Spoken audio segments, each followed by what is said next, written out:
Hi, everybody. Welcome back to the Energy Stoners Cafe and Talk with TQ. As always, I like to bring the most interesting people I can find on the planet for you because I want you to be engaged and I want you to learn and be entertained. It's a tall order, but with a lot of guests, it comes naturally. Well, tonight I'm so pleased to have on the show Jason Elias. I think of him as a wellness practitioner, but he's a man that has a master's degree. He's a therapist. He's an herbalist. He's an acupuncturist. He's a wellness person. I call that a wellness practitioner, but those are my words, Jason. So tell me what you like to be called.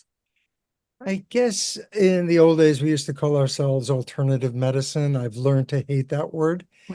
So I call myself a complementary medical practitioner. I've been in the healing arts for over 50 years. So Oh, I combine a number of modalities. So yes, wellness really fits it. and you're also an author because you've written many books. Yes. Yes, and I've read a couple of them. The one that I read most recently, and we've talked about it, I just love this book.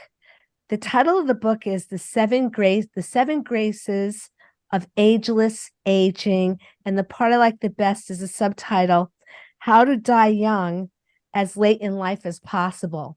Now that is so provocative. And that seems to be something that I would like to do, especially if I could do it healthfully. So tell me how this book came about. I know how kind of like how you came about. I want to tell you just a sidebar. I don't usually do this, but I said it to my boyfriend whose English is in a second language. He speaks Spanish. And when he read the subtitle, he goes, "Why would I want to die young?" It was so hard for me to explain what that means. But explain it to the audience because I imagine there's some people that don't really understand what you mean. I understand it, but tell my audience. I mean, to be honest, that was the original title of the book. It Oh, was going to be called How to Die Young as Late in Life as Possible. And a number of people said, you can't have die in the title. It's going to turn people off. They won't understand it. So, based on the book was based on interviews with many of my clients who were in the 70s, 80s, 90s, and a couple in their hundreds. Uh, I try to tweak out of them what their secrets were, and I came out with 7 issues. So we called it the 7 graces for ageless aging because it mhm. was less put off, but I had to get that title in. So Yeah, dying young as late in life as possible means you're young. I'm young. I'm 77 years old, young. And I yes, yes. intend to age really gracefully because I constantly try new things. I follow these 7 principles in the book, which many people follow it by themselves. But it's not that I need to prolong my life, but I want to live the best life I can while I'm here. And I want that to be late in life, maybe in my hundreds. It would be good. So wow, that'd be great. As I know I have to live to 100 because I have too much to do. I need 100 years to do Yeah. everything. That's why I look at it. But I think that people are in this, at least in this country, United States, are very tied up in this whole youthfulness thing. Being youthful is a beautiful thing. Not everybody is naturally youthful, but everybody wants to do things to be youthful. But it seems like in the interviews you did with different people, you were able to sort of single out like 7 common denominators. Did they all have these characteristics, or did you just pick the 7 from different people? I'm curious about that. All of them manifest pretty much all of them in some way. Uh-huh. Some emphasized one or the other principle. But, these were, mostly my own clients and some of my friends. Mhm. And we have interviews and pictures of them strewn through the book to make it a little more personal. Yeah. Uh, but none of them bought the societal, that you've got to retire when you get old. You're actually, what is retirement? It means worthless. To retire, it's like, no, I mean, I want to do what I love till the day I die. Some people have to leave the workplace, or some people work in a job in the workplace that they hate. Then you want to transition and do something you love.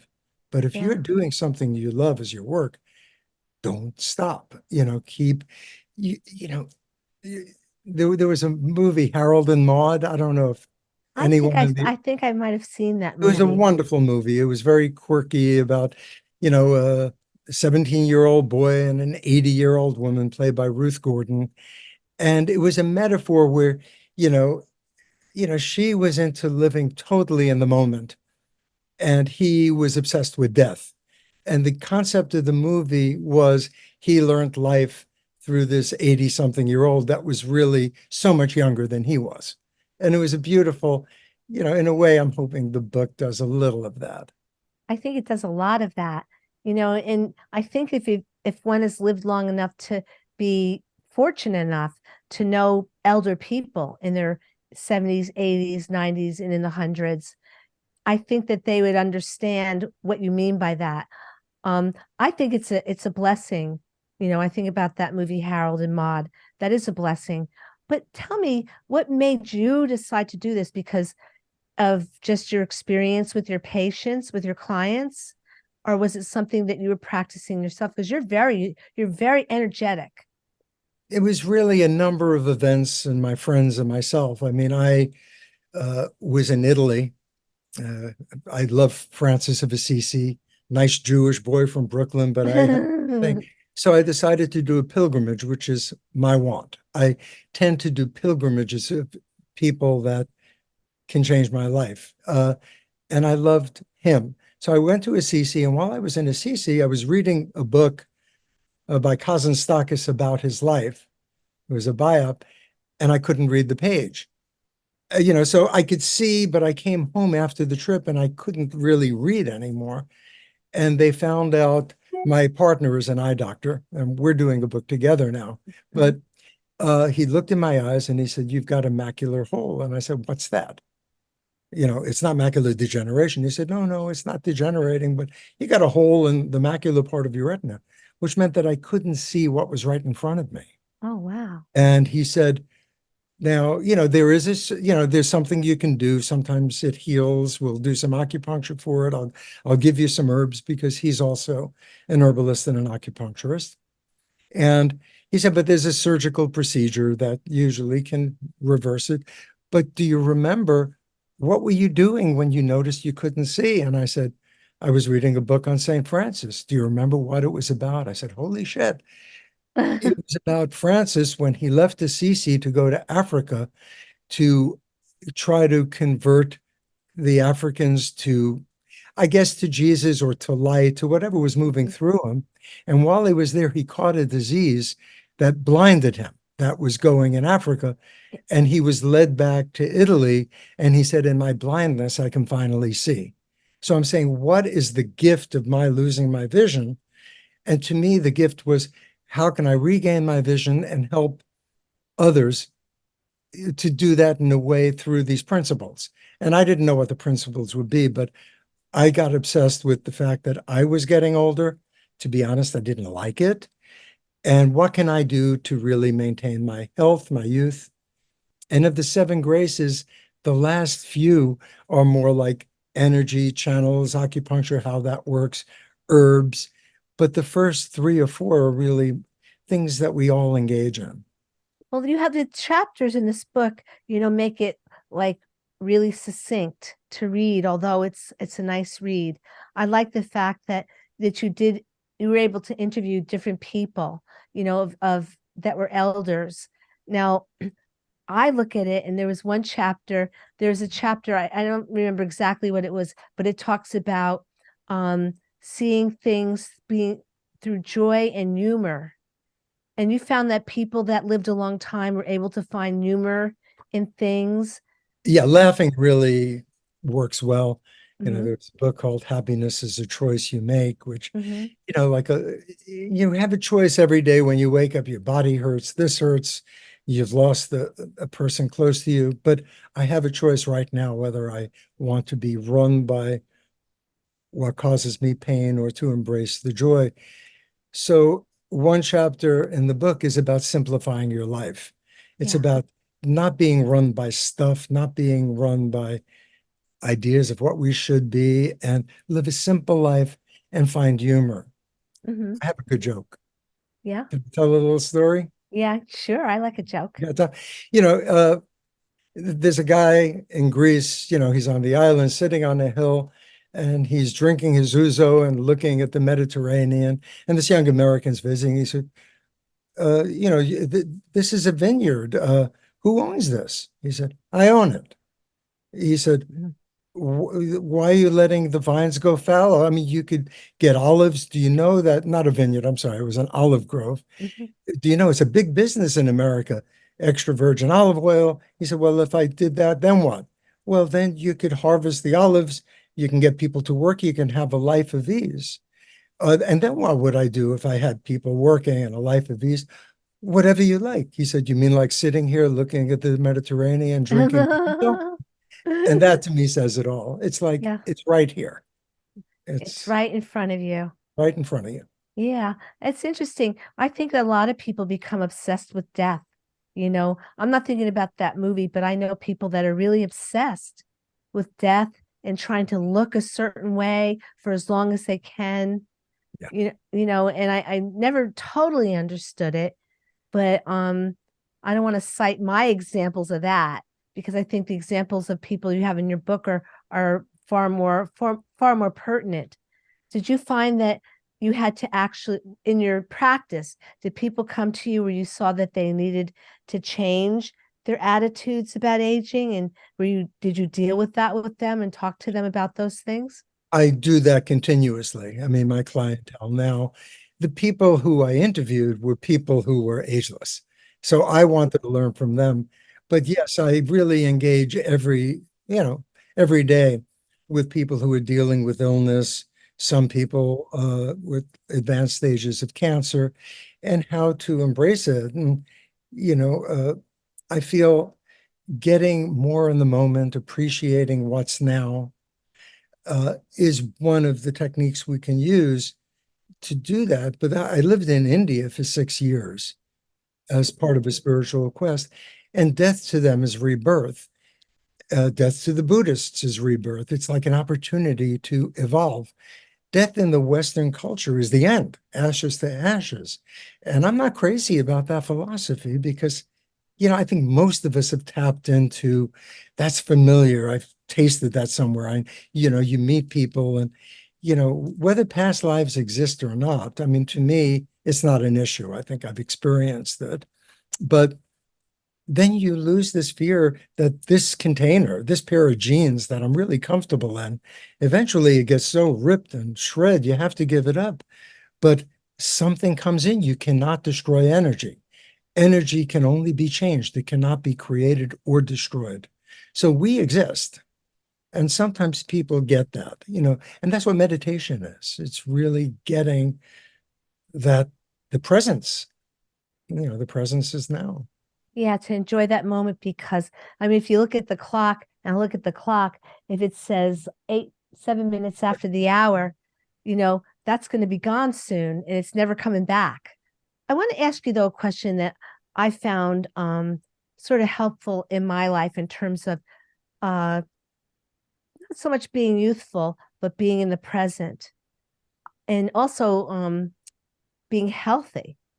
Now, I find that certain people in my life that are older, they use certain language and there's certain language they avoid.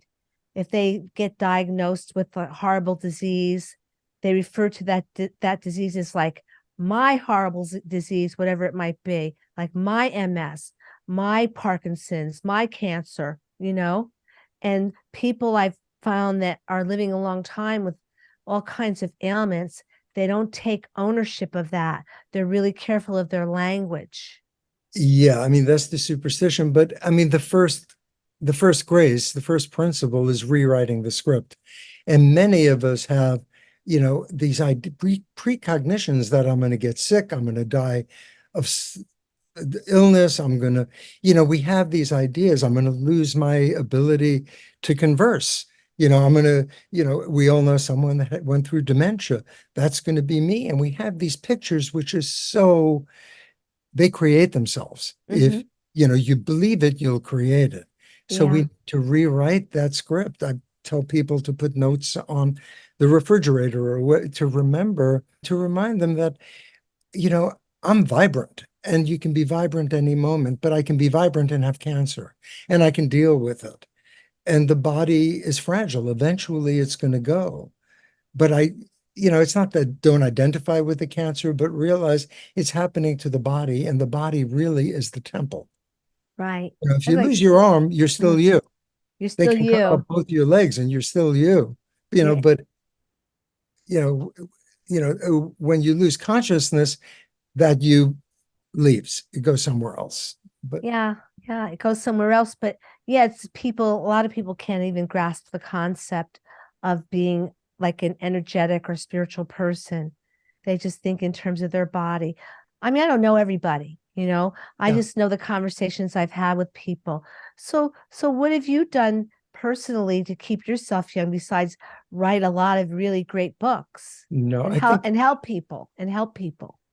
yeah, I mean, that to me is the gift. It's all I wanted to do, and it's all I want to do. So I won't stop. Mhm. However, we have to take care of this body. We have to eat foods that are healthy. We have to exercise and move. Movement. Dick Van Dyke, when he was like, I think 98, was asked the question. He said, "What's your secret? You're dancing at 98." He said, "It's all about movement. Move. Keep Yeah. moving." Yeah. Yeah. So I do Tai Chi. I take classes 4 or 5 times a week. I love it. It's grounding. You don't trip because you really get grounded. So your balance becomes much better, but you start feeling the source of the energy.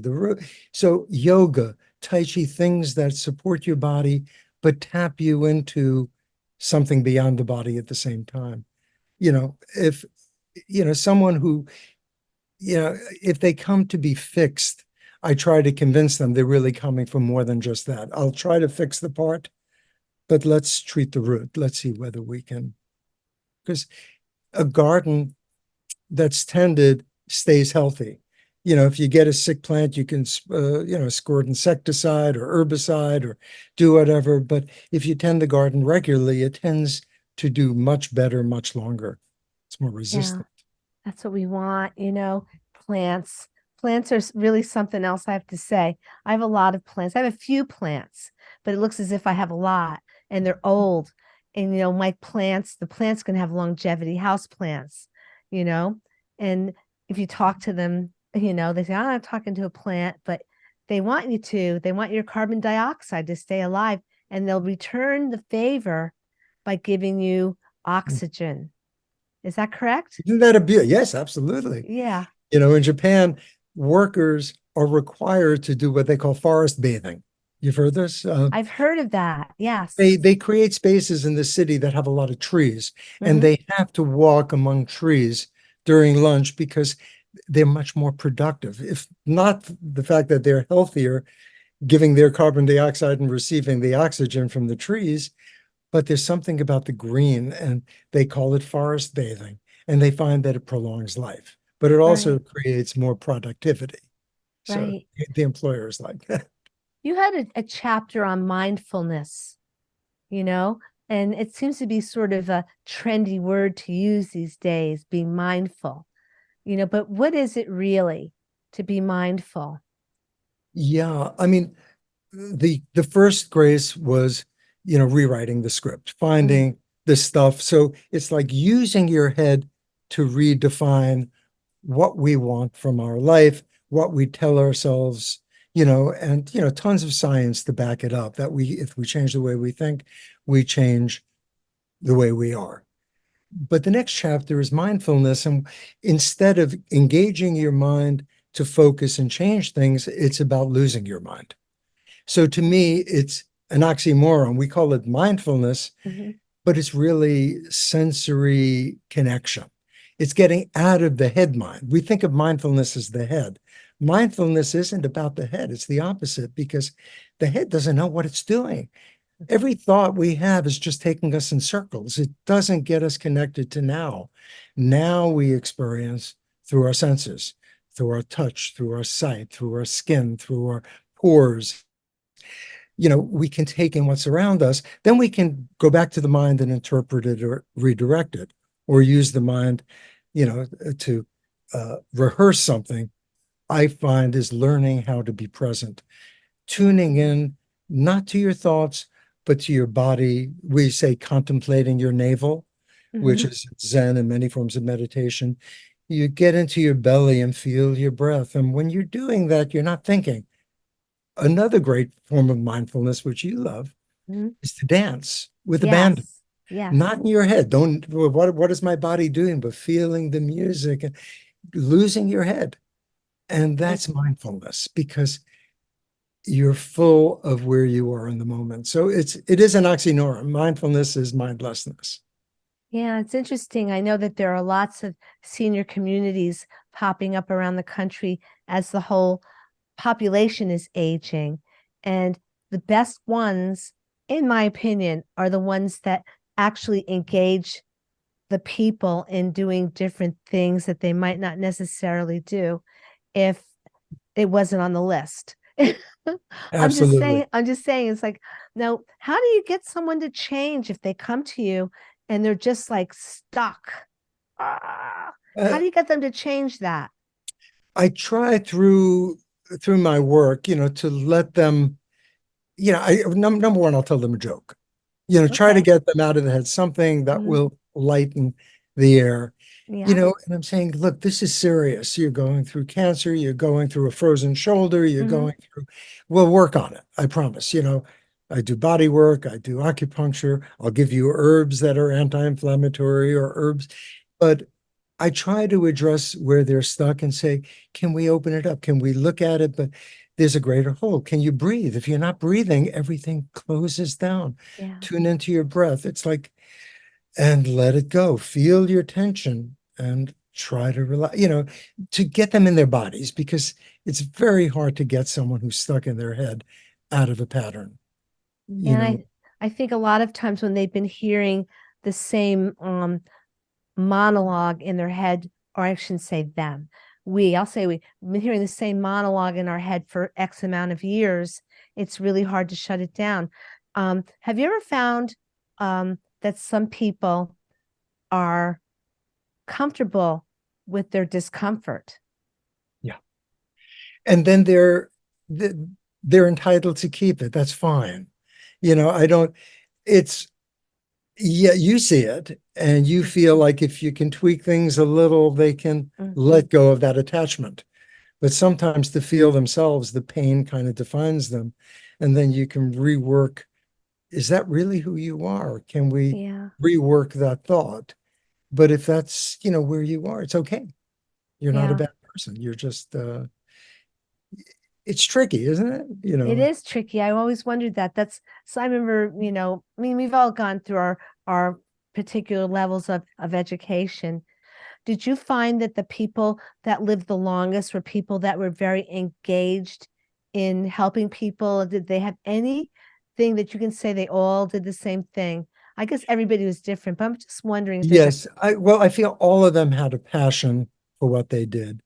One oh, of my okay. dear friends, Irving Milberg, I have his story. Hmm. He was 101 the Wow. last I saw him. He was a practicing physician until he Hmm. was just about 100, 99. He was seeing patients. Uh-huh. He loved medicine. He loved healing. He loved helping people. He loved learning.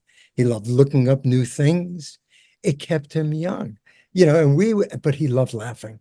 So everyone that I've worked with laughed. We could Hmm. tell jokes to each other. Hmm. Certain of the traits went through. Hmm. But if there's one really strong commonality, it's passion for what they did. Wow. I had Okay. a lot of artists and body workers who were my clients. Mm-hmm. One very famous, artist, and she did fantastically, but she died before 90. But Okay. she lived her dying. Yeah. I mean, she had, I won't talk about it now, but you know, she was surrounded by people who loved her and she was ready to let go. And it was this incredible healing experience for many people. Yeah. But she lived fully and healthfully until shortly before that. Yeah. Yeah. It's interesting. I always wonder, you really never know because there are those people that die very, very young. And they're like, I can in my own family, not longevity in my family, my mother died very, very young, you know, and her brother. And I'm wondering, sometimes I wonder if it's some kind of a I don't want to say behavioral thing, but what kind of message were they given to allow them to go? A child will look at their mother and be talking to their mother, and their mother could be in a coma or their mother could be very sick, but you don't always think that they're going anywhere, and there's always that promise, I'll be with you forever, don't worry. And then they're gone, so I wonder sometimes if it has to do with like who is putting the information into their ears, into their minds. Right. And it's like how much is genetics and how much is tapes. Right. In other words, a friend of mine, always was saying, well, all the men in my family died by 50. I want to enjoy life now. I said, who wrote that script for you? Yeah, right. And, or they have heart disease. Mm-hmm. Now, the truth is, even if you do have that in your family, Mm-hmm. by saying that to yourself, are you setting yourself up in some way to follow the script? Yeah. There is genetics. I'm not, the genes. Yeah.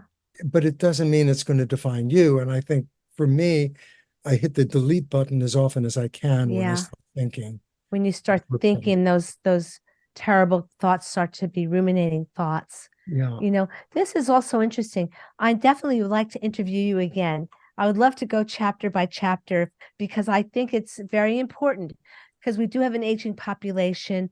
Many of us, I don't know if it's most of us, maybe are baby boomers.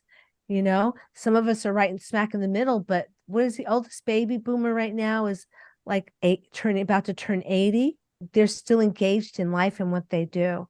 So I believe that there's a lot of validity into what you have learned and what you're actually saying. And I want to share more of you with my audience, Jason. I'd love that. I think that you're I think you're the coolest. I wish that I had known more people like you because I have good friends that, I found I couldn't be around because they're very negative. And I feel the weight of that negativity, But I thank you so much for coming on for this first show, this first interview about your book. You see, I have it all marked up, Oh, I love it. This is a fantastic book. I'm just going to say that to everybody who's listening. I don't care how old you are, but you probably know somebody that's older. And if you could change their dialogue by having them read this book, or even talking to them about this interview or showing them this interview, you would have really done a great service to society. But I just got the wrap-up sign, Jason, darn it. Yeah, and I love the dialogue with you because it really is a dance where, it's like you have this passion, to pass this along, and so do I. So we can wrap it up with. Yeah, this is just the beginning, everybody. This is just the beginning. Anyway, thank you, Jason. And It's my pleasure. I'll tell the audience that this is Jason Elias, and you can contact him. Let me give you my website, which I think would be the best. It's okay. 5elementhealing.net. So spelled out 5elementhealing.net. And you can contact me at jason@5elementhealing.net or, go to the website. It's very chock full of information. I'm a very information oriented dude. So thank you so much. I'm really psyched, I have to say. Okay, everybody, this is it for this episode of the Energy Stoners Cafe and Talk with TQ. Please tune in again. And please, when you listen to this interview, I have a feeling a lot of you will listen to it more than once, but there'll be another interview with regard to this book and what my friend Jason Elias really feels about life and healing and aging and staying young and loving and all that great stuff. Okay? Next time, here, same station. See you next time. Okay, bye-bye.